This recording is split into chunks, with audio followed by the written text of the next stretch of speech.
quando há silêncio no céu, prepara-se grandes coisas. Se o céu estiver em silêncio para você, pode ter certeza que Deus está preparando grandes coisas para a sua história. Porque antes de nós entrarmos em uma batalha, de nós enfrentarmos as dificuldades, os problemas, o Senhor, o nosso Deus, nos dá orientações e instruções. E eu acredito que você não rejeitou essas orientações e nem instruções de Deus que pode vir através de um profeta, através de sonhos e através da Bíblia. Eu venho relatar uma história do primeiro rei de Israel chamado Saul, prestes a enfrentar uma batalha muito difícil contra o exército dos filisteus, que eram muito numerosos e eram muito bem armados, muito mais do que o seu exército. A Bíblia diz que, vendo Saul o acampamento dos filisteus, foi tomado de medo e muito se estremeceu o seu coração.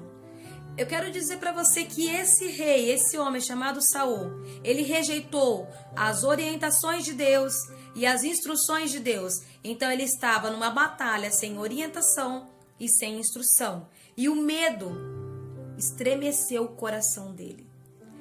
Existe o medo na nossa vida, ele pode ser um medo natural, que a gente já nasce com esse medo, para como uma defesa sobre a nossa vida. E um medo desenfreado, que é aquele medo que você tem medo de tudo, que pode trazer problema para a sua história. Porque eu vou dizer para você que no meio de uma batalha, o medo não pode te paralisar. E a Bíblia vai dizer que Saul consultou a Deus quando esse medo estremeceu o coração dele e não obteve nenhuma resposta da parte de Deus.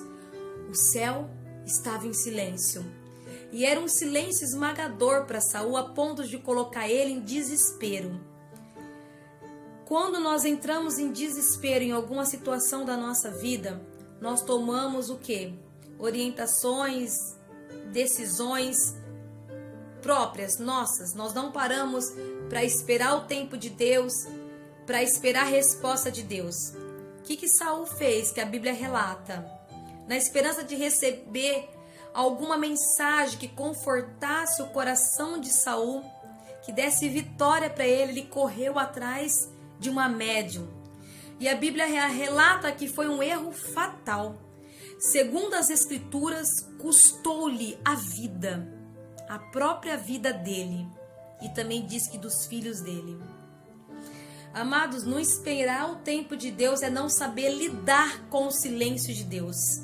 E nós temos que aprender a lidar com o silêncio de Deus, que como eu comecei essa mensagem, que quando há silêncio de Deus, também há grandes coisas preparadas para as nossas vidas. Há 7 anjos com as trombetas preparadas de um grande concerto, que quando essas bênçãos forem derramadas, haverá um grande concerto nos céus. Olha que lindo para a sua história, a favor da sua história. Quando nós não soubermos esperar o tempo de Deus, nós concluímos que Ele não vai nos ajudar, que Ele nos esqueceu. Nós nos apavoramos, dispensamos as orientações, tomamos as próprias providências e nos colocamos tudo a perder, não só a nossa vida, mas quem está ao redor de nós. Agora eu preciso dizer para você, quem realmente quer honrar a Deus faz exatamente o que Ele manda. Saul vivia na meia obediência, ele nunca obedecia a Deus por inteiro. Ele sempre estava na meia obediência, a ponto de o próprio Deus rejeitar Saul. Jesus, ele é muito claro quando ele se dirige aos seus discípulos, e ele diz aos seus discípulos: vocês serão meus amigos se fizerem o que eu lhes ordeno. Então só seremos amigos de Deus, amigos de Jesus, se realmente fizermos o que Ele está nos ordenando.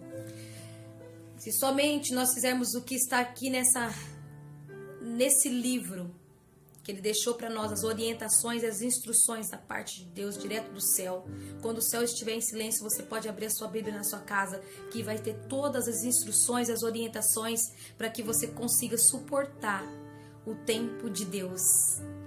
E eu creio que a festa vai ser tão linda, que você vai falar assim: valeu a pena esperar. Que você fique na paz de Deus.